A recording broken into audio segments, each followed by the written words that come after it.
a Q&A session after all 4 presentations, but please type in your questions and we'll answer them.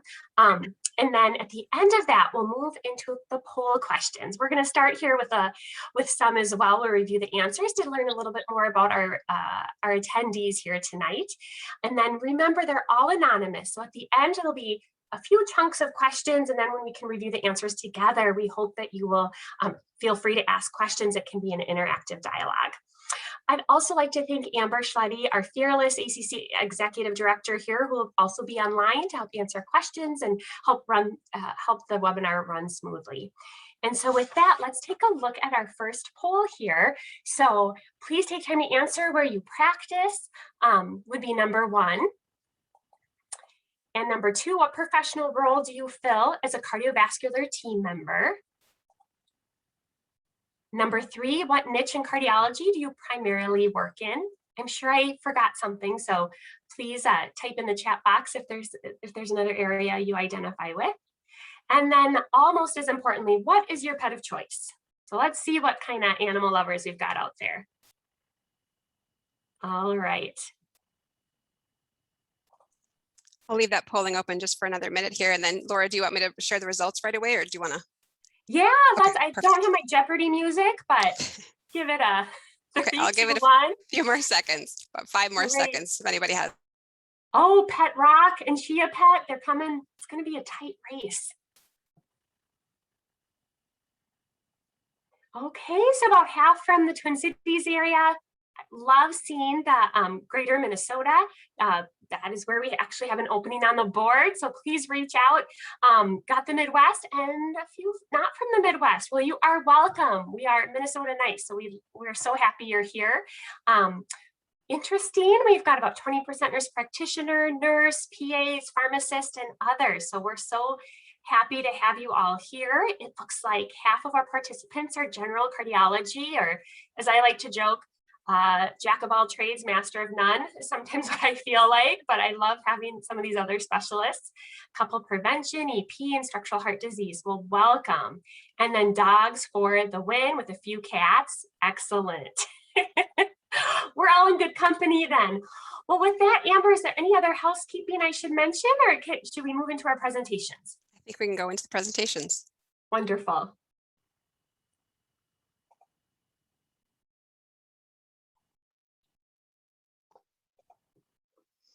Good evening. My name is Laura Ross. I'm one of the physician assistants at the Park Nicollet Heart and Vascular Center, and also practice down in Shakopee at our clinic there.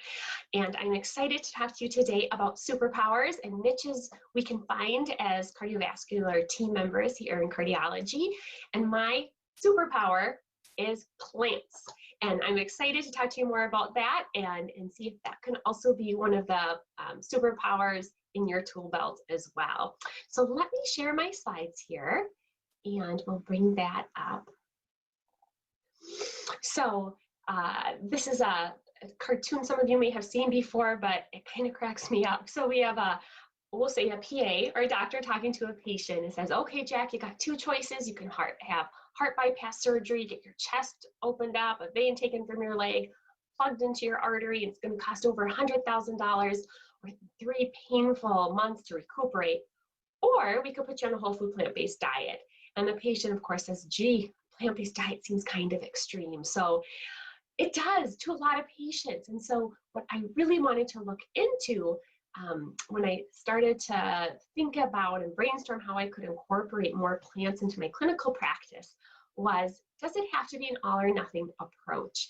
And if we focus it more on as a lifestyle than a diet, that can be really helpful. And part of my background is I'm also a clinical lipid specialist, which has a background in all the CME that's required and the board certification, a big background on nutrition, as well as medications that can help treat heart disease as well.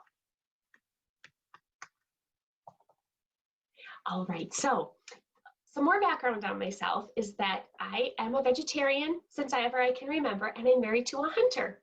So I also realized it doesn't have to be an all or nothing approach. And although early heart disease runs in both of our families, my husband had very high cholesterol and high blood pressure when we met. But when we started dating, miraculously, his blood pressure and heart rate went down as I started to do some of the cooking. And so I started to collect some resources, some recipes, some websites, some podcasts, and things like that. And then when we had our 3 young children who are very good taste testers for some of the recipes, very honest, was able to start to catalog this. And then I thought, how can I, one person, figure out how to incorporate a plant-based clinic here in the cardiology practice where I've been for 17 years now. And the answer was with our employee wellness clinic. So they are just a wealth of information about lifestyle medicine, about what subject matter experts might be available within our system. And so we teamed up together to form this heartbeat clinic experience. It was an 8-week pilot just for employees, and our wait list filled up. We started a wait list, we met enrollment of 40 participants within 3 days. I mean, the need is there. People want to know, maybe not what Dr. Oz says, but what do our cardiology clinicians say about using, plant-based medicine or nutrition as medicine? So every week we had a Zoom call. All of these visits were done virtually with subject matter experts, really talking about the pillars of lifestyle medicine: plant predominant eating, nutrition, sleep, stress, physical activity, social connections, substance misuse, and habits. And then before that started in the 8 weeks, they had a kickoff session and everyone got their labs done, their glucose, their cholesterol, we checked their blood pressure, their BMI, and then they also got a food intake questionnaire, as well as some lifestyle questions regarding sleep, energy levels, substance use, pain, and whatnot, which the employee wellness program really helped formulate those validated surveys that were already out there to put together. Then they met with a physician assistant that reviewed about a 4-page packet, chock full of information about what books should you read, what cookbooks could you use, what websites are helpful, what wellness clinics are there in the Twin Cities that could help achieve their goals. And then lastly, probably most importantly in my opinion, was a 2-week menu plan: breakfast, lunch, and dinner. Mostly plant-based or vegetarian. There certainly was some dairy, or you could fine-tune it what was your preference. And then a 2-week grocery shopping list for all of the ingredients and the recipes for those 2 weeks for under $200 on Instacart. Yes, I plugged it all in and found that out. And so we handed that to patients. They also met with a dietitian, which we were able to work with our coding department because, as you may know, Health Partners also is their own insurance company that most employees have, and found out, unless those patients hadn't met their deductible, the dietitian visit was covered. And then they could really ask a lot of questions that were more patient specific about, some of their dietary needs. And then each week they met with that subject matter expert on a Zoom call. And then we also had some coaching sessions. So every week, small groups of 5 to 6 participants would meet with a health coach from the wellness program to really talk about goal setting and how do you take action and accountability and visioning and things like that. And then lastly, we had some really exciting bonus sessions. And we had 0 funding at the beginning. So it was really, what can I get for free in the community? So I found a vegan chef trained through the Physicians Committee for Responsible Medicine, or Food for Life, and she did a cooking demonstration on the 4 parts of my plate. We also tapped into a Hy-Vee dietitian in the community who offers free services because they want your business at Hy-Vee, but he was happy to offer one-on-one grocery store tours for people that were willing and able, wearing masks, of course, but also did a virtual grocery store tour, going around the grocery store, these are some plant-based proteins, or these are the things to avoid, or if you want a smoothie, these are the things you should include, which is really helpful. And I think one of the most helpful things was I found a patient who had had a heart attack at Regents Hospital, who shared his experience of going plant-based after a 99% blockage in his left anterior descending artery, and how he got into the normal glucose range, got off his blood pressure medications, his cholesterol came down, lost 40 pounds, and just this testimony of how much better he felt and how he had really turned things around. And so that was really exciting for one of our last sessions. And then at the end of the program, we sent those same food intake surveys as well as the lifestyle questionnaires to really evaluate pre-intervention and post-intervention, how did things look? I think it looked pretty good.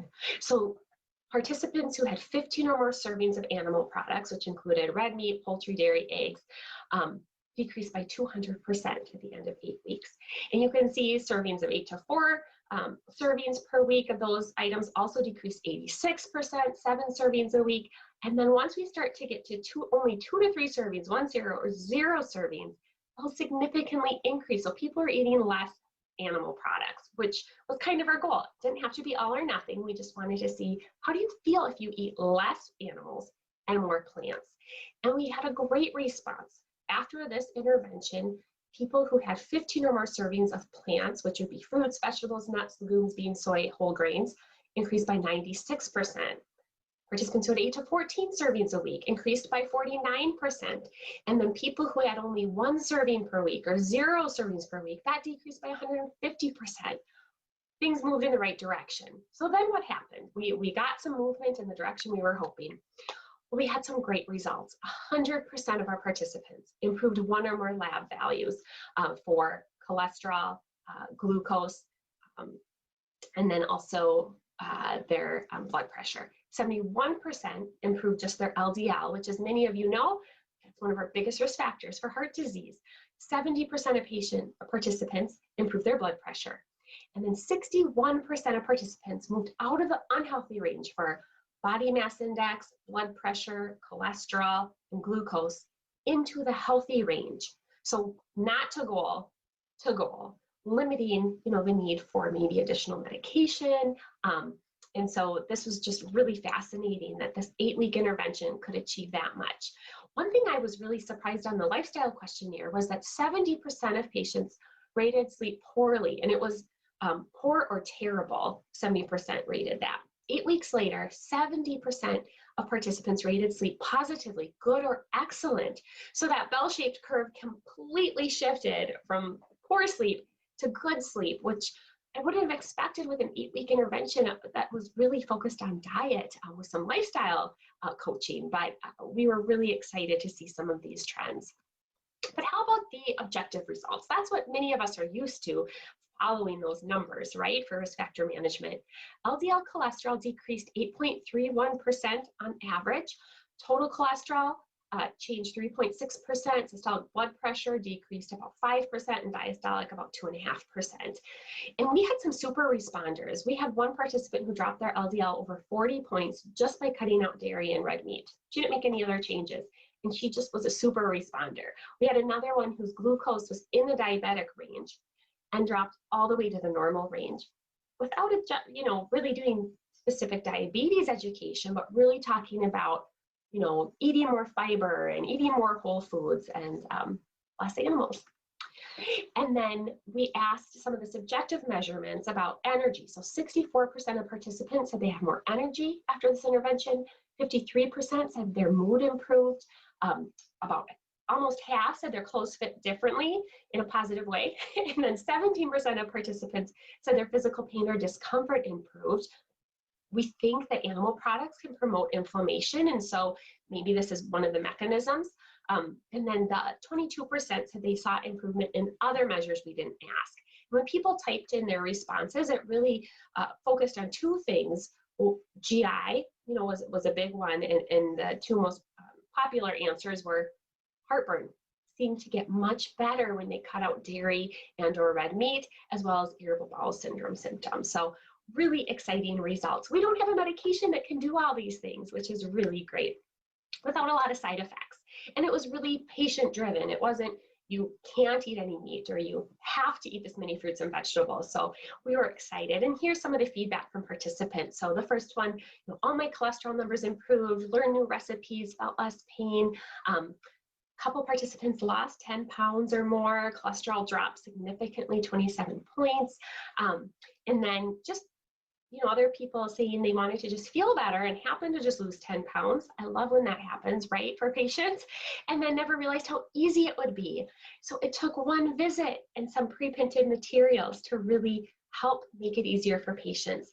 The quote in yellow really sticks out to me. This was a patient, one of our only patients who had already had a heart attack. And so we were thinking about adding a PCSK9 inhibitor because her cholesterol was not to go on maximal statin and Zetia.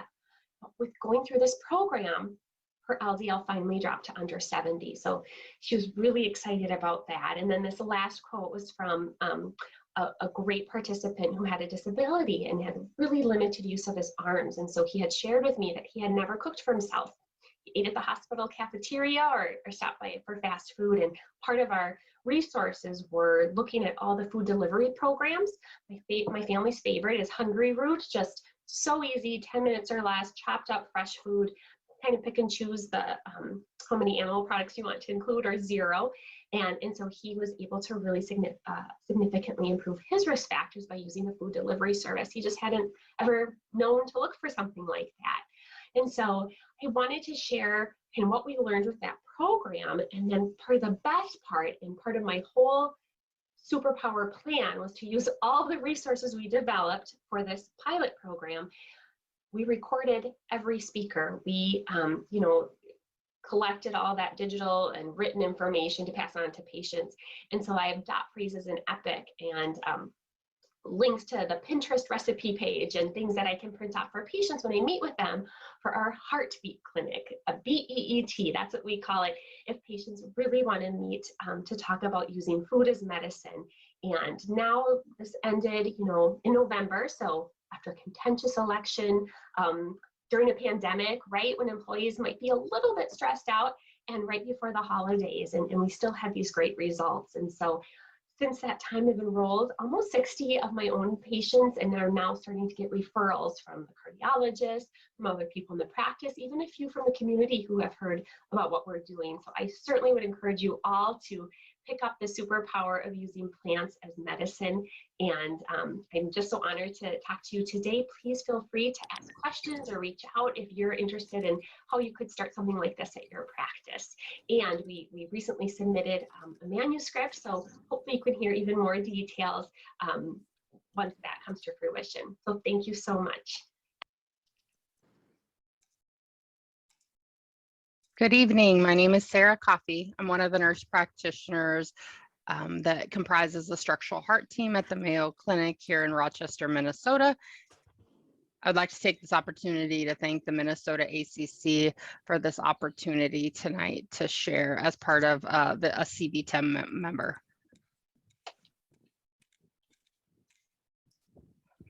I have no disclosures this evening.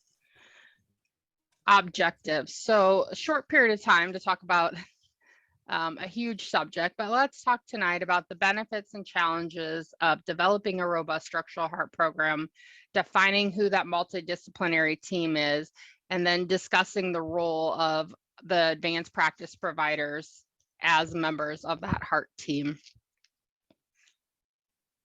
So benefits, let's start with that of a robust structural heart team. So we have options for patients for procedures that 10 years ago would have had no options because of high surgical risk. Now we have percutaneous options that are less invasive, have faster recovery, and a return to quality of life. With these procedures, patients have the opportunity to help personalize and individualize their treatment plans. With structural heart programs, we have access to clinical trials that would not have been available otherwise. We provide emphasis on involving, again, the patient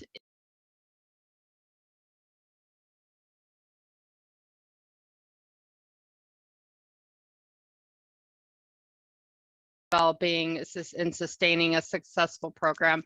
This is a busy slide, but I'll pick a couple of the big challenges that we have faced here at the Mayo Clinic and go through those. I think one of the big ones at all institutions that's a barrier or a challenge is the financial constraints that come with the structural heart program, and how do we optimize reimbursement. So a couple of years ago, we were asked as a structural heart team to look to see how we could make the structural procedures more cost effective while preserving superior clinical outcomes and protecting our patients. So we started looking at where we were doing our procedures at. We looked at both OR procedures and cath lab procedures. We identified that there were patients that were being done in the OR, the operating room, that didn't necessarily need to be done in the operating room. They could be done in the cath lab. When we looked at the financials of that, we realized that we could do 3 structural patients in the cath lab for the price of doing 1 in the OR. So we made a paradigm shift and do most of our cases now in the cath lab, which was a huge area to help optimize reimbursement.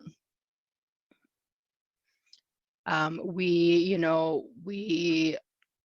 did general anesthesia for a while in the past, and have switched to conscious sedation for most patients, which has proved to help optimize reimbursement and save money for the institution.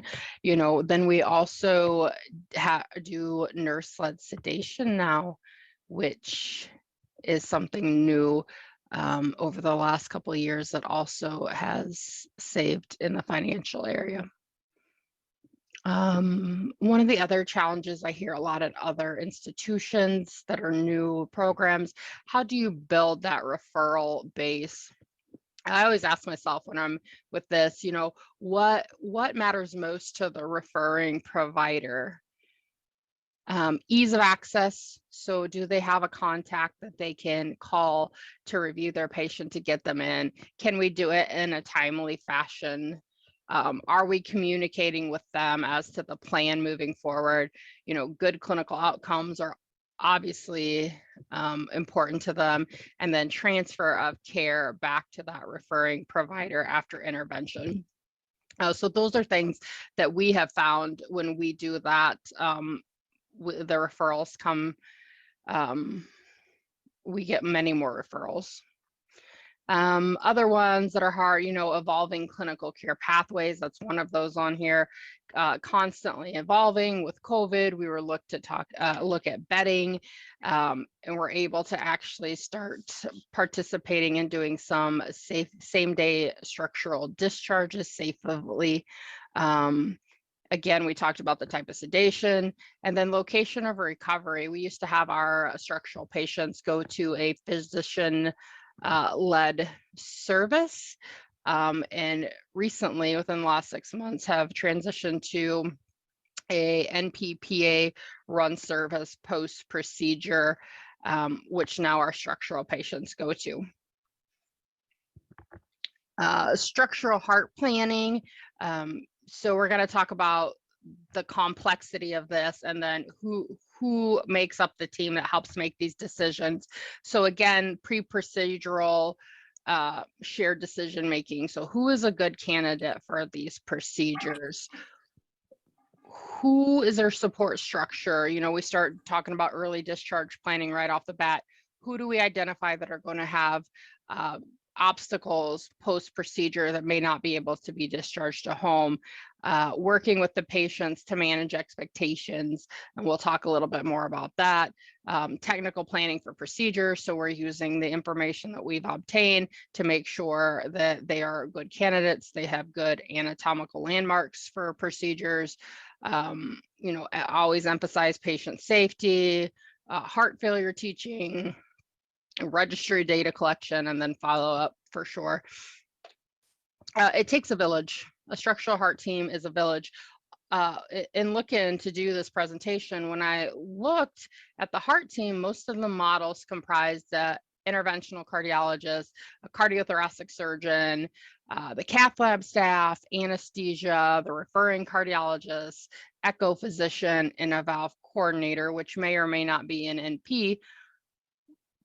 But there was a key person missing in all of these that I saw, and that is the advanced practice providers. I think advanced practice providers play a key role in structural cardiology. Oftentimes we're regarded as the faces of the program, and the local experts for questions or concerns. A lot of times we are the first go-to for referring providers, referring within house. We're accessible. Providers often come to us, it's good continuity of care for patients. Again, in our institution, on the front line, NPs and PAs are talking to referring providers or self-referred patients, getting the information needed, reviewing imaging records, making sure they have adequate workup, making sure what has not been done is completed upon arrival. And then we see the patients prior to discuss options and are part of that multidisciplinary heart team. Here in our cath lab and our OR, NPs and PAs are not in the actual procedures. We have fellows, but post-procedure, as I said, patients go to this NP PA led service. And then upon discharge, they are set up to follow with structural heart NPs. Often the liaison between the physicians and the nursing staff, continued source of information and education for patients, for families, for staff. This is something that's very important as we continue to do research studies and new procedures, that we're making sure that we're educating our staff as to the procedures, the complications, what to look for. So making sure everybody on the front line taking care of these patients are prepared and adequately educated.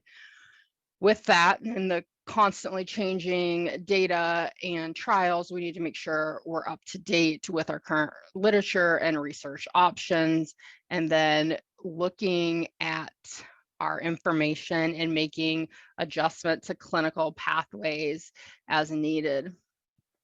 Quality initiatives are often driven by the NPs or PAs, whether it be bedside quality initiatives, clinical documentation improvements, looking at decreasing length of stay, continuing patient education, or working with referring providers. This is usually quality that are initiated by the NPs, PAs. Anytime we're looking at making a robust program, I always say, let's look at what we've learned in the past over the last decade, and then look to where we're headed.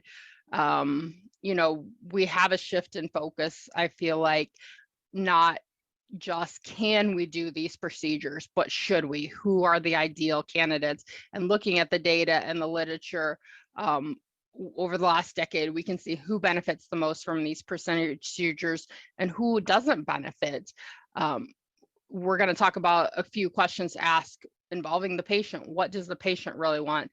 And the heart team, which includes you, the NP or PA, or anybody on the CV team, is instrumental in this process of patient selection. Patient selection. So this is something I always try when I'm seeing my patients to try to get from them what their goals and expectations are with these procedures. I often use, in your own words, tell me about your quality of life. If you had to live every day of the rest of your life like you are today, how happy would you be?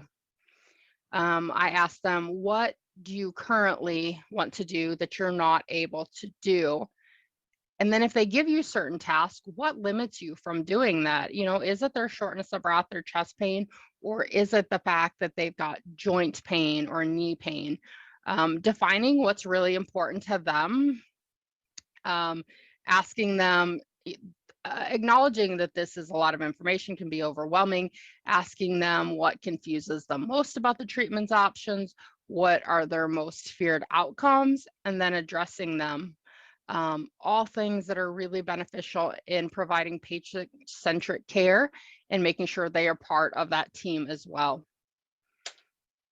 So again, multidisciplinary team approach to finding the best care for the patients. We include the patients in those decisions.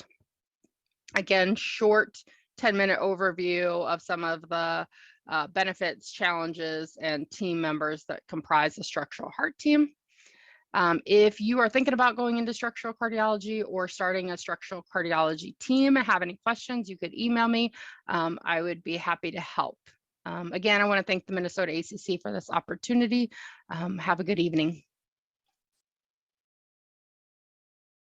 Hello, good evening. My name is Amy Larson. I am a physician assistant and I work in the Cardiac Electrophysiology program at Minneapolis Heart Institute out of Abbott Northwestern Hospital. and I'm happy to be here today to talk to you about my job and fill you in on what my role is like. So to start, at MHI in the EP program, now just to specify, this is MHI at Abbott Northwestern Hospital. There also is an MHI through United Hospital, which has their own separate program. So I'll talk to you about MHI Abbott today. We have 9 electrophysiologists, 8 advanced practice providers. That includes physician assistants and nurse practitioners. We have 4 EP lab nurses who are designated to helping us fill the EP labs, because we are a very busy practice. We cover outreach all over the state of Minnesota. And so these nurses are fantastic at helping schedule our patients for their procedures. They also are available for questions post-procedure from patients who are calling in. And then they also help the advanced practice providers with the loop recorder implants and explants, which we will talk about later on. Now, we typically have 3 to 4 EP labs running on a daily basis. That is Monday through Friday. We also have an EP lab running on Saturday. And this requires great support from nurses, lab techs, and a representative from the device company as well. Now, in order to be as successful as this program has been, we have a fantastic pacemaker clinic, and that includes 17 device clinic nurses at this point in time, which helps see patients in the hospital, see patients in clinic, and then also help manage our remote monitoring system, so that if there are any concerns or questions about a patient's device from home, they're able to recognize it and triage it and treat it as soon as we can.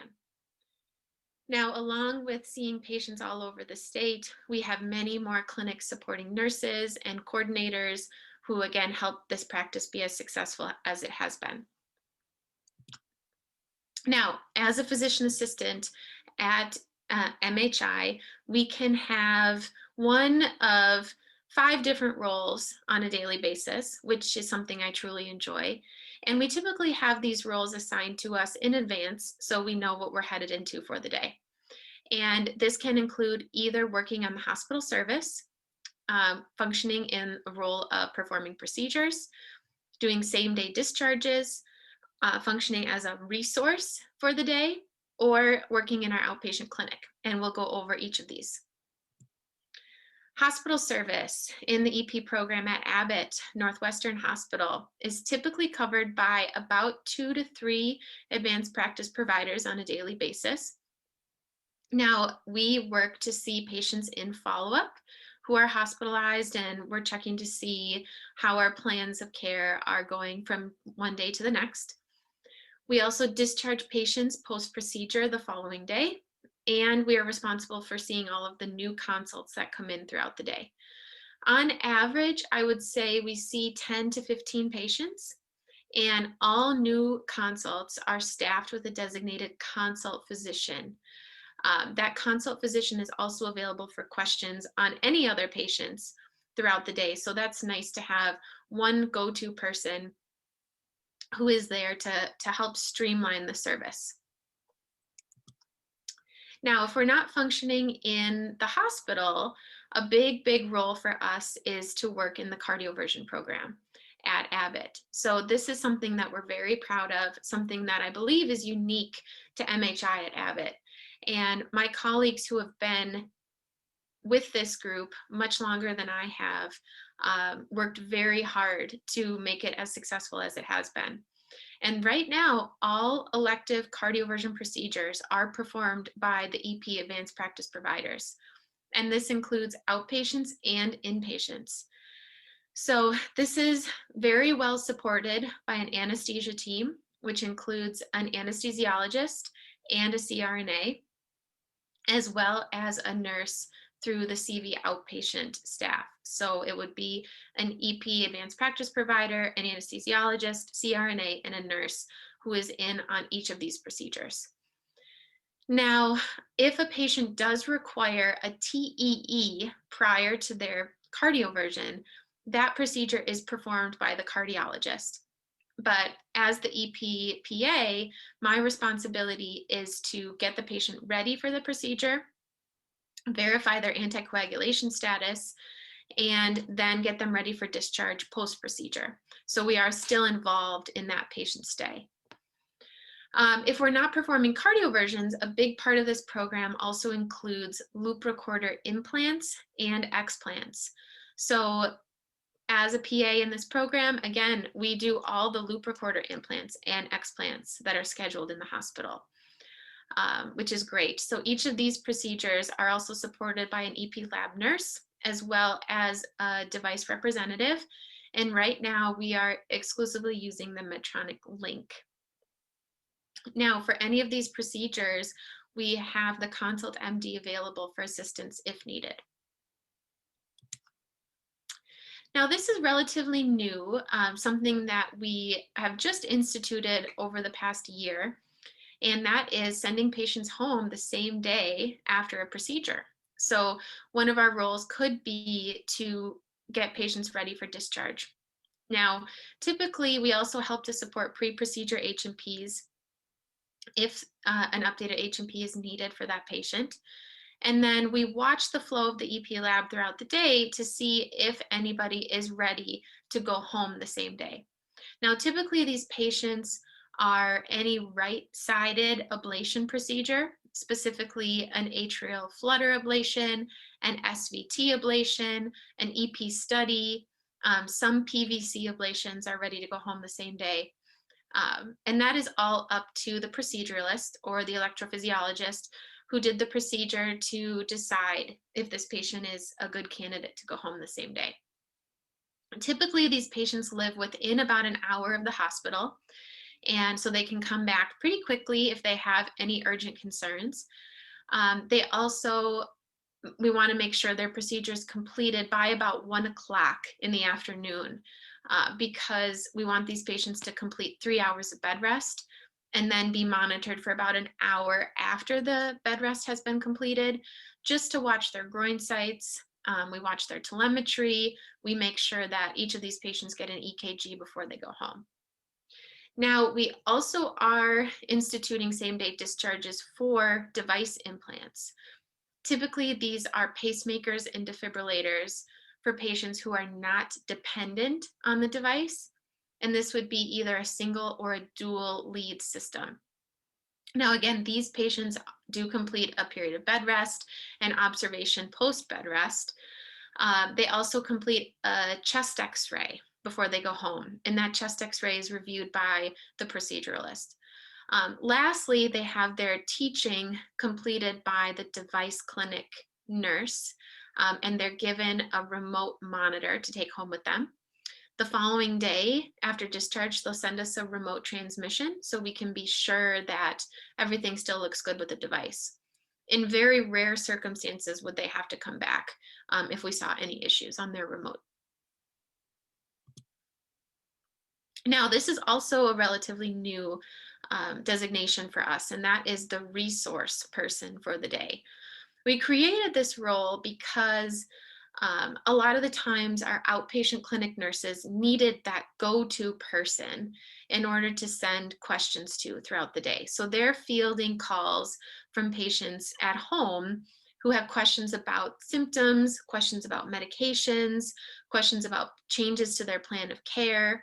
And it's just really nice to have that one go-to person who's available for these questions. Now, as the resource person for the day, we are there to review EKGs, symptoms, medication concerns, and triage emergencies if needed.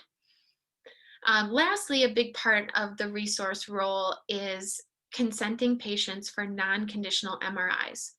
So at Abbott, patients who have a non-conditional device, meaning a pacemaker or a defibrillator that was not intentionally created to undergo an MRI, we are there to review the risks and benefits with the patient before the MRI scanner to make sure that they fall within our protocol. There also is a nurse, a designated ACLS certified nurse, who is present for all of these non-conditional MRIs, just in case something were to happen. And again, we work very closely with the device clinic to triage these patients as well. Lastly, a very big role for us is to work in the outpatient clinic. And we can work in one of 3 different ways. One way is to support a physician in clinic. So that would be where I work directly with the physician to support each of those patients throughout the day. That is typically about 20 patients, and those patients are scheduled every 30 minutes. Another way that clinic can function is what we call tandem. So as an advanced practice provider, I would see my own patients alongside the physician who's seeing his or her own patients. We overlap if we feel it's necessary, but most of the time that clinic is run in tandem. Lastly, a big role for us is to function in our independent clinics. And that is an APP only in clinic. Typically, those visits are about 40 minutes, scheduled every 40 minutes, and a full clinic would be about 12 patients. All right, so those are all the roles that we fill at Abbott in the EP program. And I've listed my email here for you in case you have any questions. I'm happy to discuss. So thank you so much for taking your time tonight. Good evening, everyone. Thanks so much for attending this webinar put on by the cardiovascular team of the Minnesota chapter of the American College of Cardiology. My name is Sean Stewart, clinical pharmacist and clinical lipid specialist, and it is my absolute privilege to have the opportunity to present to you on a topic that I am so passionate about, and that is the role of the pharmacist in serving cardiology. And so I am very excited to highlight the works of Pharmacists, the medication superhero. Many of you may recognize this gentleman here. This is Dr. Mayank Amin, the superhero pharmacist who's known for administering countless number of COVID-19 vaccinations to his communities in Pennsylvania. Dr. Amin started his own pharmacy when the local pharmacy serving his community closed down. And so Dr. Amin is just one example of a pharmacist doing superhero things. What I'd like to talk about for the remainder of this brief presentation are some potential roles for the clinical pharmacist in a cardiology setting. Now, these roles are not necessarily unique to cardiology. Many of these roles are roles that are being performed by pharmacists across the country in many different settings. In Minnesota, we actually have a very robust pharmacy presence in primary care. That's where I spent the majority of my career at Park Nicollet, working alongside internal medicine clinicians as part of a very busy primary care practice. So these potential roles are leveraging provider time, providing remote patient services, improving patient access, some scholarly activities, and some specialty services as well. So I'll start off by discussing leveraging provider time. And so, in this particular role, a pharmacist would see patients directly in clinic in collaboration, with a healthcare provider, whether that provider is a cardiologist, advanced practice practitioner, et cetera, and it could be in primary care or cardiology.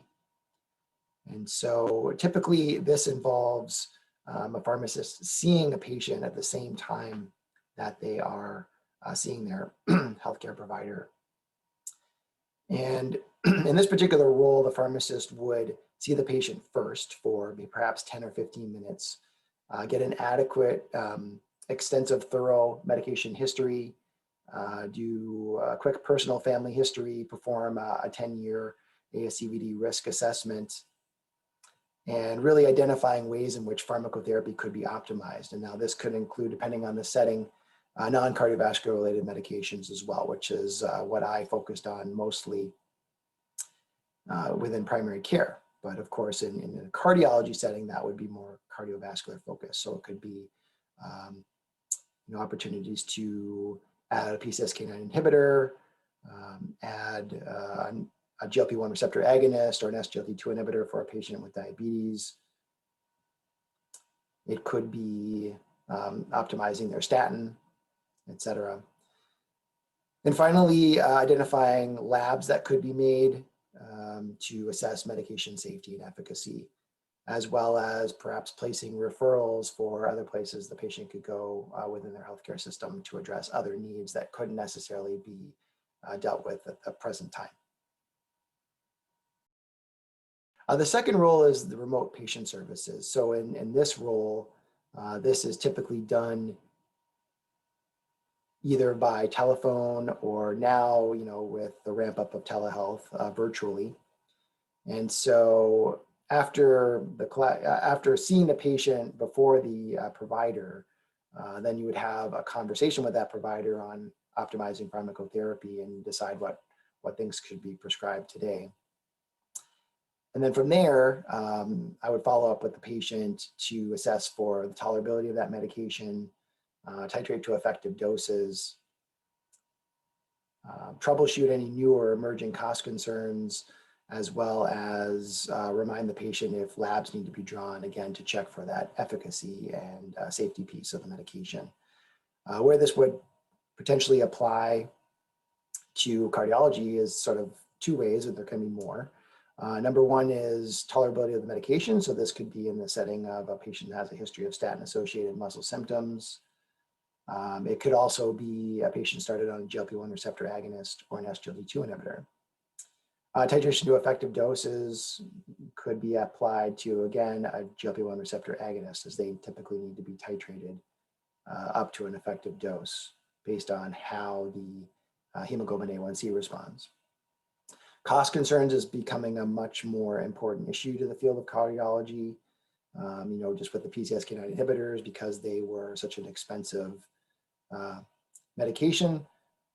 There were a lot of barriers with respect to insurance coverage and cost, which impacted the patient's ability to afford and ultimately take those medications. And medications, of course, don't work if the patient can't take them. And so this could be by way of copay cards, patient assistance programs where applicable, participating in the prior authorization process, et cetera. And of course, lab reminders to, again, determine whether your new statin or a different dose of statin or your PCSK9 inhibitor or your GLP-1 receptor agonist, SGLT2 inhibitor are indeed doing what they're supposed to be doing for the patient. In another area of this, it would be a consult service. So this could be,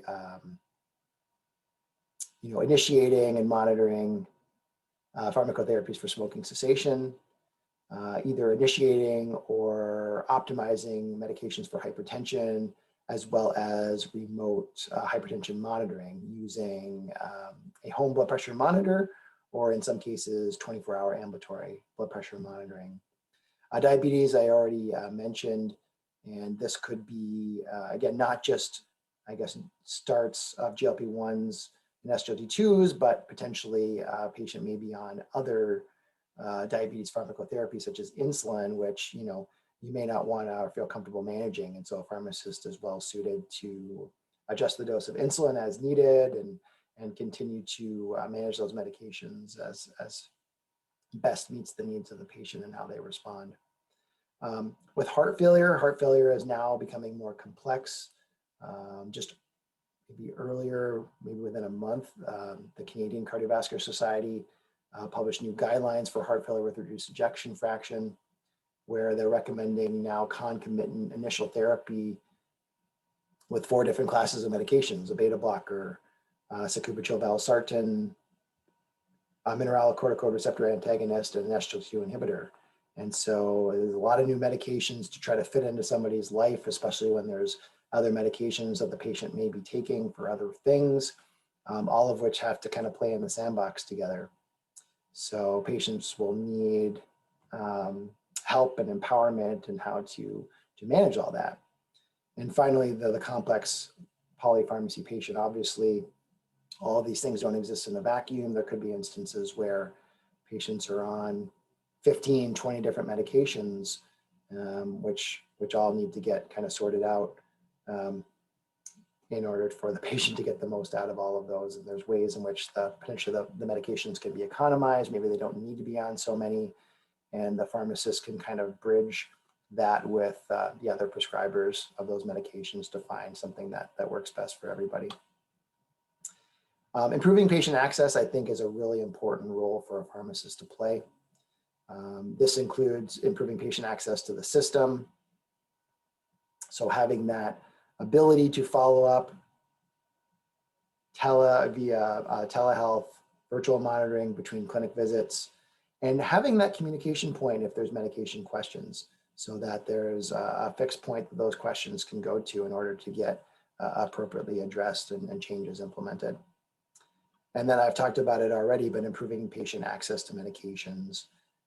And those cost barriers are a challenge. And over the next 5 to 10 years, as you know, the innovation train continues to move down the track, you know, there are going to be more and more novel medications that are associated with potentially a high cost. But in addition to those high cost medications, I think that it's also important to increase patient awareness of the medication's role in treating their conditions, so that they can understand what that medication is doing for them, and it's doing, again, what it's supposed to be doing. Pharmacists also participate in a lot of scholarly activities, whether it's teaching students, educating other practitioners that they work with, participating in quality improvement initiatives, and also participating in research as well. And then a few selective targeted services that you know, I've kind of pulled out of the literature would be a PCSK9 inhibitor clinic. Many pharmacists have worked alongside a physician assistant or a nurse practitioner to initiate the PCSK9 inhibitor and again, navigate that cost piece, as well as the longitudinal monitoring. There are several antiarrhythmic medication monitoring clinics that have been established, you know, for those medications that have a ton of drug-drug interactions or require a lot of monitoring, such as amiodarone or dofetilide. And there even is, I've heard of a CV medication 101 service within a cardiac rehab, where patients, you know, who are perhaps newly discharged after a myocardial infarction with a bunch of new medications, that get an opportunity to sit down with a medication expert and get all their questions answered about what these drugs are doing, why am I taking them, how long do I have to take them, you know, et cetera. And so within the last just couple of minutes, I just want to highlight just a piece that was published a couple of years ago, a leadership perspective by Dr. Richard Kovacs in the Journal of the American College of Cardiology, in conjunction with two prominent pharmacists within the organization. And that Dr. Kovacs highlighted that cardiology is a field dealing with pharmacokinetics and pharmacodynamics of multiple drugs in complex patients over long periods of time.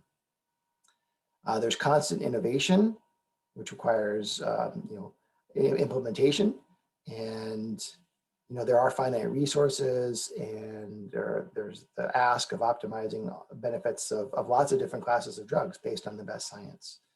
And the patients struggle to comply with these regimens, and sometimes it's just simply just afford their medications. And I think all of these things can be assisted by the inclusion of a pharmacist.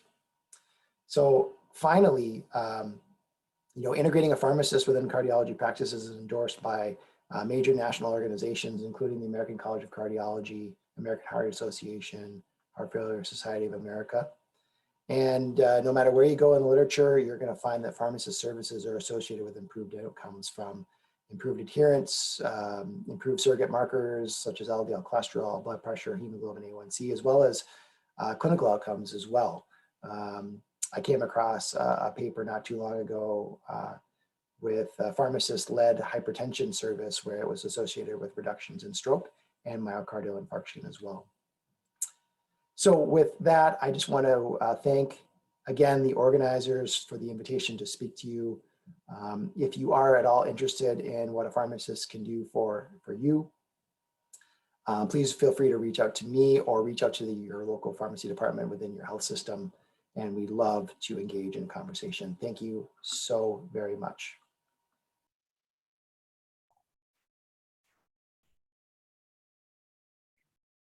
Wonderful presentations. I am so thankful for these valuable perspectives, and I learned so much outside of my little niche of general cardiology. And this would be a great time for people to take yourself off mute or write a question in the chat box. As I had mentioned a little earlier, it truly does take a village to take care of our patients, and there's all these moving pieces, and I'm so thankful for the cardiovascular team that can really be a solution to helping provide the best optimal care for patients. So I would love to hear any questions anybody has. We'll open it up for a few minutes. I'll look at the chat box here. Let's see. I think we all agree. We all have superpowers. This is great. Anyone else have any questions they'd like to bring up?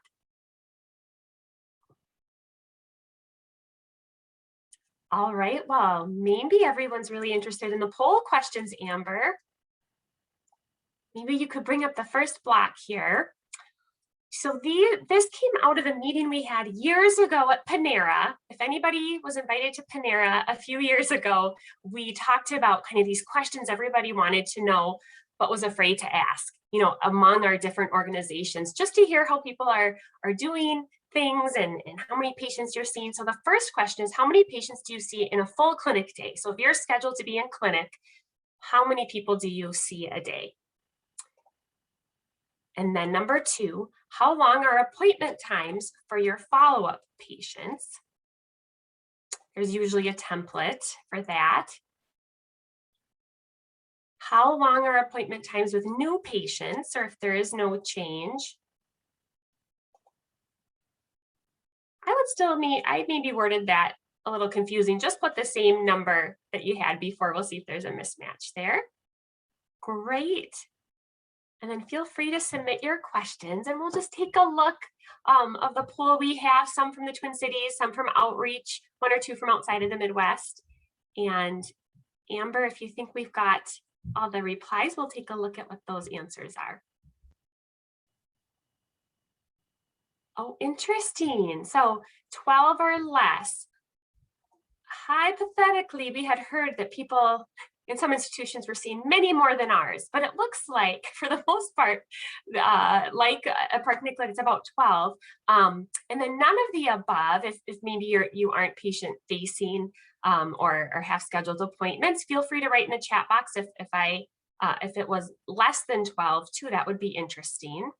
And then how long are your appointment times? So almost half have about 40 minutes to 50 minutes, and then 20 or 30, 40%, and 14, between 30 and 40 minutes. Interesting. And then lastly, how long are appointment times with new patients? 30 to 40 minutes. Interesting. Great. And then no change. Well, feel free to take yourself off mute or ask a question in the chat box if there's something a comment you'd like to make. Really want it to be a dialogue. Great. Well, thank you for those of you who are signing off now. We sure appreciate you being online, and we'll continue our polling questions. We just have a few more. Next is really looking at the hospital duty. So how much hospital rounding does your role encompass? Of all the days you're a week or a month, is it more than 75%, 50%, or is it even less than a quarter of your time is doing hospital related duties? Number two, if you round in the hospital, how many patients do you see on an average day in the hospital? And then, do you work weekends? No, yes, one full day, both full days, or yes, but shorter days. And the last question about hospital rounding is, do you receive additional reimbursement for weekends? No, less than $500, a little bit more, or if it's over, $1,001, or, if you don't get reimbursed, but you get some time off. I'm sure we all get $1 million. So I'm excited to see your results. All right. And Amber, we can look at those results. So about 67% work less than a quarter of the time in the hospital, but about a third or half to 3/4 time in the hospital. Interesting. And if you round in the hospital, how many patients do you see? Great. We're getting some good answers here. It's pretty even mix. I know it completely depends on the week and if the snowbirds are in Arizona or if they're back in Minnesota. Kids just visited for the holidays and noticed that swelling. There'll be ebbs and flows, but that's interesting. And then working on the weekend, half do not, and there's a couple who work shorter days and full days for some as well. Interesting. And just so you know, all of these results are anonymous. The answers don't go back to you, so they won't be tied, but we will make this available if you're interested to use at your institution later. And then number 4, do you receive reimbursement for a weekend? So 50% did not. There about a third of the participants said less than 500. And let's see. And then 17% got over up to 1,000. But the $1 million did not come through. Maybe next time, huh? All right. And then I think we just have 1 or 2 more blocks of questions. One more. Great. Here we go. So how much paid time off or time away from practice is what we call it at Park Nicollet do you have? And I know some of this depends on how long you've been there, but just answer what you've got currently. And then do you work holidays? I know there's at least one organization where there's kind of an option if you want for additional pay. And then what is your CME allowance per year?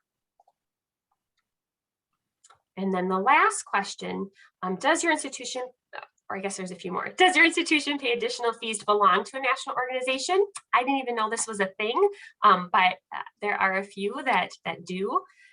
To be part of the ACC or National Lipid Association. Number 5, do you take call? Yes, and it's paid. Yes, but it's part of your total compensation.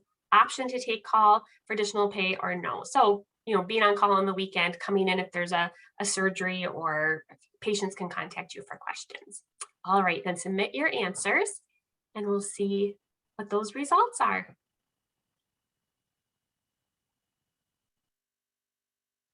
All right, so on average, 5 to 6 weeks is the front runner, and then up to 10 weeks. I like that institution. That sounds great.